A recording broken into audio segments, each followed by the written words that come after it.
조선야담 이야기 시작합니다.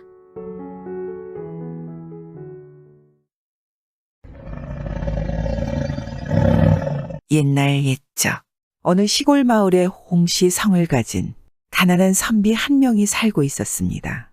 그런데 선비는 어찌나 박복한지 어려서 일찍이 부모를 잃고 의지할 형제 친척도 없이 혼자 자랐는데 어른이 되자 이번에는 애써 얻은 아내마저 자식 하나 낳지 못하고 세상을 떠나고 말았죠. 홍선비는 그야말로 혈혈단신, 외로운 신세를 면치 못하는 게 팔자 아닌가 싶었습니다. 태어날 적부터 이렇게 살도록 정해진 운명이니 이렇게 살봐야 차라리 죽느니만 못한 인생 아니겠는가? 홍선비는 견디다 못해 죽기로 결심을 했습니다. 하지만 막상 죽으려 하니 그것마저도 쉬운 일은 아니었죠. 어디 제 손으로 제 목숨을 끊는 게 쉬운 일이겠습니까? 그런데 그때 마침 소백산 깊은 곳에 사나운 호랑이가 나타나서 낮에도 사람을 잡아먹는다는 소문이 떠돌았습니다. 그래, 호랑이 밥이 되면 되겠군. 선비는 인적이 드문 험한 산길만을 골라 소백산 자락을 기어 올라갔습니다. 그리고 수목이 울창한 곳을 골라 바위에 걸터 앉았죠. 밤이 차츰 깊어 달빛이 어렴풋이 비추더니 늦가을 찬바람이 나뭇잎을 흔들어 떨구기 시작했습니다. 스산한 밤 기운이 온몸을 감싸왔지만 죽기를 각오한 선비에게 두려움은 느껴지지 않았죠. 선비는 숲속의 어두운 곳을 뚫어지게 바라보며 어서 빨리 호랑이한테 물려 죽기만을 기다리고 있었습니다. 그렇게 얼마쯤의 시간이 지났을까? 앞쪽에서 무언가 시커먼 그림자가 나타나더니 한번 멈칫했다가 다시 차츰 이쪽으로 가까이 오기 시작했습니다. 선비는 이제야 올 것이 왔구나 하고 생각하고 꿈쩍도 하지 않은 채 조용히 앉아 있었지요. 그런데 앞으로 다가온 그림자는 호랑이가 아니라 활을 맨 사냥꾼이었습니다. 대체 니신데 이런 위험한 곳에 혼자 앉아 계십니까? 사냥꾼은 고개를 설레설레 흔들며 선비를 향해 물었습니다. 그저 지나가는 나그네요. 다리가 아파서 잠깐 쉬고 있을 뿐이요. 너무도 태연스러운 선비의 말과 태도에 사냥꾼은 무척 놀라워했습니다. 이곳은 사람을 잡아먹는 호랑이가 나온다는 곳인데 아니 무섭지도 않습니까? 무섭지 않소? 걱정 말고 어서 볼 일이나 보시오. 호랑이가 무섭기는커녕 죽여달라 기다리는 중이라고는 차마 말하지 못하고 선비는 귀찮다는 듯 손을 저었습니다. 그런데 사냥꾼은 선비를 보고 무슨 생각이 들었는지 어깨에 메고 있던 활을 내려놓고는 덥석 무릎을 꿇고 말을 이었습니다. 가만 보니 예사로운 분 같지가 않습니다. 필시 무슨 신통한 재주를 가지셨거나 아니면 천하의 장사이심이 분명합니다. 그러니 부디 저를 좀 도와주십시오. 거참 그냥 가라니까. 대체 무슨 일을 도우란 말이오? 선비는 사냥꾼이 말을 걸어오는 것조차 귀찮았는데 이제는 도와달라니 여간 성가신 게 아니었습니다. 다름이 아니라 저는 이 고을에서 그래도 이름 있는 포수이온데 오늘이 호랑이를 잡아다가 관가에 바쳐야 하는 날입니다. 제가 숲에 들어가서 호랑이를 이쪽으로 몰아낼 터이니 선비님께서 그놈을 몰아 시간을 끌어주시면 제가 활로 그놈을 쏴서 한 번에 쓰러뜨리도록 하겠습니다.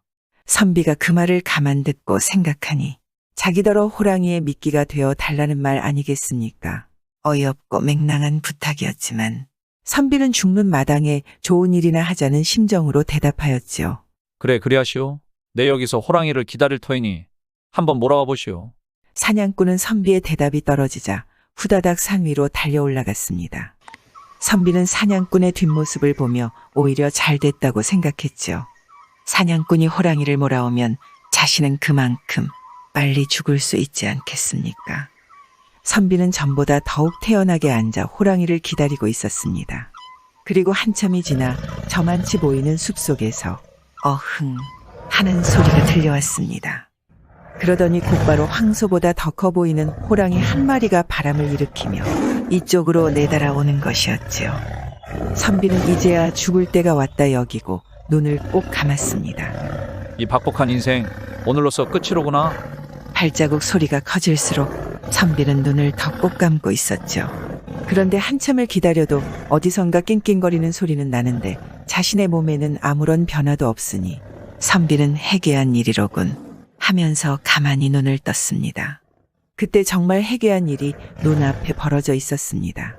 원래 선비가 앉은 바위 옆에는 아름드리 나무 두 그루가 서로 얽히듯이 서 있었는데 호랑이는 그 좁디좁은 틈바구니로 뛰어들어 허리가 꽉 끼어서 옴짝달싹도 못하고 있었습니다.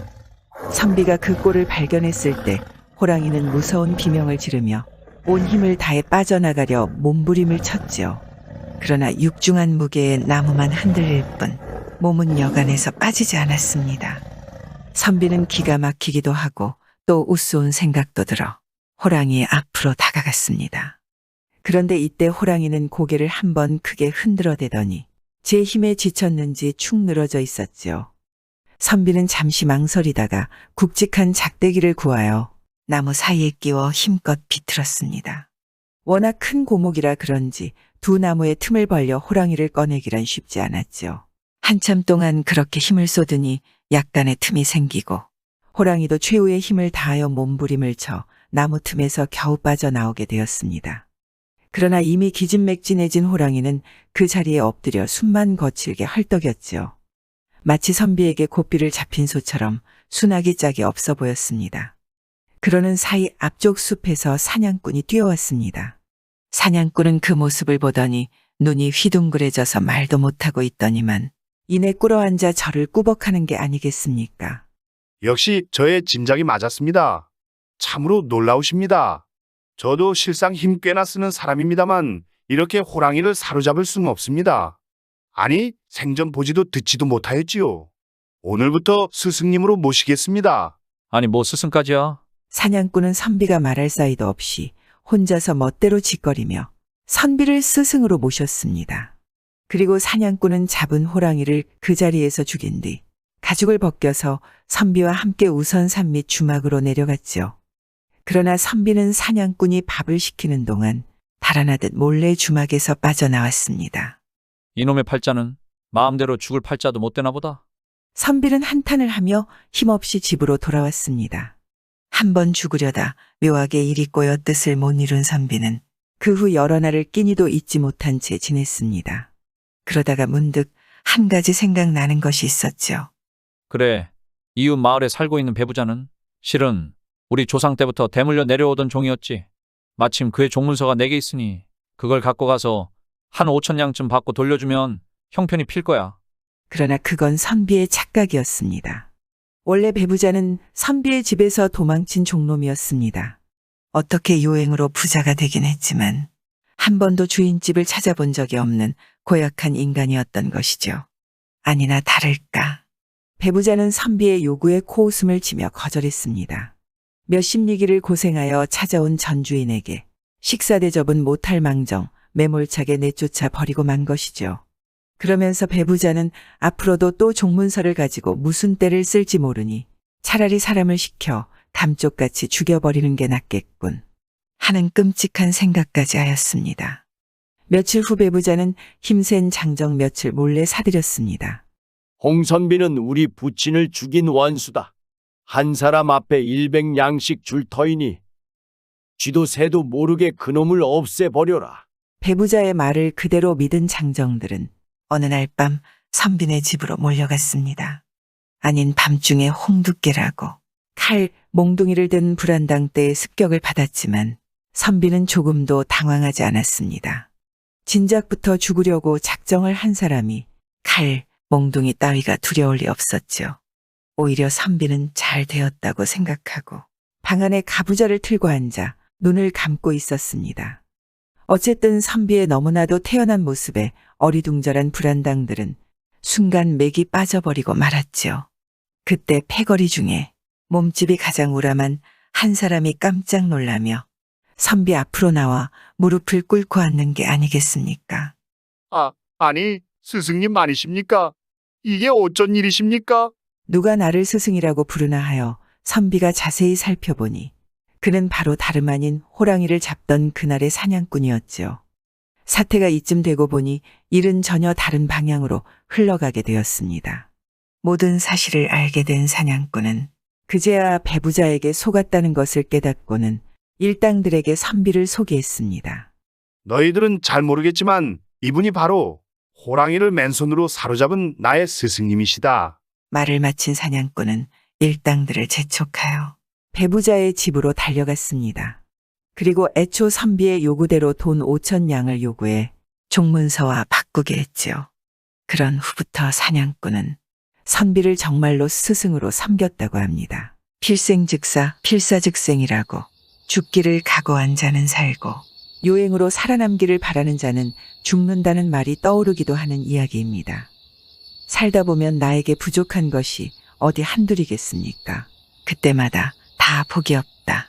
혹은 팔자라고 말해버리기 전에 우리에겐 다른 가진 것도 많다는 것을 깨달아야 하지 않을까요? 구독과 좋아요와 함께 오늘도 좋은 날 되세요. 스승님, 이렇게 말이십니까? 거참 답답하네. 이렇게 잡으라고. 왜 말을 못 알아먹어? 그래가지고 호랑이를 어찌 잡는단 말이냐? 서방님 점심 드시고 하세요. 박포수도 배고프겠네요. 아버지 배고파요. 얼른 오셔요. 오냐 오냐? 박포수 식사하시게.